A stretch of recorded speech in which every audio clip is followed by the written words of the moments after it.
Hello. ഈ violet പൂക്കൾ കണ്ടപ്പോൾ അയർലൻഡിലുള്ള കുറച്ച് പേർക്കെങ്കിലും മനസ്സിലായി കാണും ഞങ്ങളുടെ ഈ യാത്ര എങ്ങോട്ടാണെന്ന്. അതെ, ഞങ്ങളീ പോകുന്നത് വി പാസിലോട്ടാട്ടോ.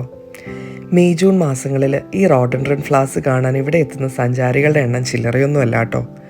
കഴിഞ്ഞ വർഷം ജൂലൈയിൽ വന്നുകൊണ്ട് തന്നെ ഈ മനോഹരമായിട്ടുള്ള ദൃശ്യം ഞങ്ങൾ ശരിക്കും മിസ് ചെയ്തു. അതുകൊണ്ട് തന്നെ ഇപ്രാവശ്യത്തെ യാത്ര നേരത്തെയാക്കി. വരുന്ന വഴി വഴിതെറ്റിച്ചുകൊണ്ടാണോ എന്നറിയില്ല, കെട്ടിയവൻ എന്നെ വലിയ മൈൻഡൊന്നും ചെയ്യാതെ ഫ്രണ്ടിലൊരു പോക്ക്. കാറൊക്കെ പാർക്ക് ചെയ്ത് വി പാസിൻ്റെ നടുക്കുള്ള വി ലേക്കിലോട്ട് ഞങ്ങൾ നടന്നു നീങ്ങി. അതിമനോഹരം എന്നല്ലാതെ എന്താ പറയുക. പിന്നെ ഈ വി ലേക്കിന് വളരെ രസകരമായ ഒരു ഐതിഹ്യം കൂടെ ഉണ്ട് കേട്ടോ. എന്താണെന്നറിയോ? ക്ലോഗിൻ ഏരിയയിൽ താമസിച്ചിരുന്ന പെറ്റിക്കോട്ട് ലൂസ് എന്നൊരു ദുർമന്ത്രവാദിനിയെ അവളുടെ ഭർത്താവിനെ കൊന്നതിൻ്റെ ശിക്ഷയായിട്ട് ഒരു ദിവ്യൻ ഈ തടാകത്തിൻ്റെ അഗാധ ഗർത്തത്തിലോട്ട് നാട് കടത്തപ്പെട്ടു എന്നൊരു കഥയുണ്ട് കേട്ടോ. പിന്നീട് ഇവിടെ നീന്താനെത്തുന്നവരെ ഈ സ്ത്രീ ഈ തടാകത്തിലോട്ട് വലിച്ചുകൊണ്ട് പോകുമെന്ന് പറയുന്നുണ്ട്. ഇതൊന്നും അറിയാതെ വെള്ളത്തിലിറങ്ങി ഞാൻ കുറേ നേരം നിന്നു കേട്ടോ. മലയാളികൾ എവിടെ പോയാലും മലയാളികളെ കണ്ടുമുട്ടുമെന്ന് പറയില്ലേ.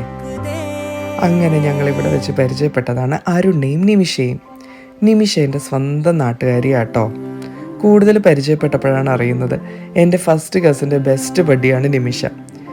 പിന്നീടുള്ള ഞങ്ങളുടെ നടത്തം നിമിഷയുടെയും അരുണിൻ്റെയും കുട്ടികളുടെയും കൂടെയായി.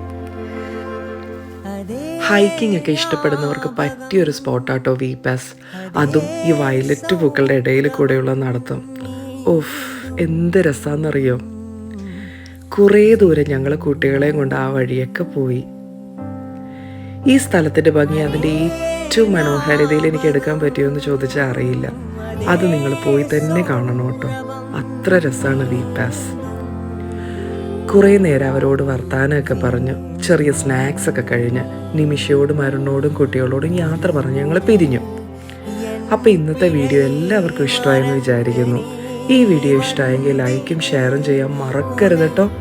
ഇനിയും ഇൻട്രസ്റ്റിംഗ് വീഡിയോസായിട്ട് നമുക്ക് കാണാം. See you then, bye.